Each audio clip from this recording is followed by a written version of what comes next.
আসসালামু আলাইকুম। আগের ভিডিওতে আমি আপনাদেরকে দেখিয়েছিলাম একটি ওয়াকিং রোবট তৈরি করতে কি কি লাগে। আজকের ভিডিওতে পুরো ওয়াকিং রোবটটিকে আমরা অ্যাসেম্বল করব। অ্যাসেম্বল করার জন্য এই পিভিসি বোর্ডটির সাথে ত্রিভুজ আকৃতির কেটে রাখা পিভিসি বোর্ডগুলোকে সুপার গ্লু দিয়ে এভাবে লাগিয়ে দিব।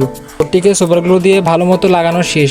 গিয়ার মোটরের সাথে আমি একটি সুইচ এবং জাম্পার ওয়্যার কানেক্ট করে নিয়েছি। গিয়ার মোটরের সাথে কেটে রাখা এই দুটি শিক লাগিয়ে নিব।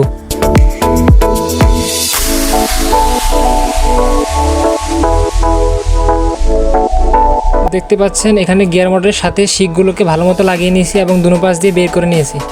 গিয়ার মোটরটিকে এখানে আটকানোর জন্য কেটে রাখা পিভিসি বোর্ডগুলো ব্যবহার করব।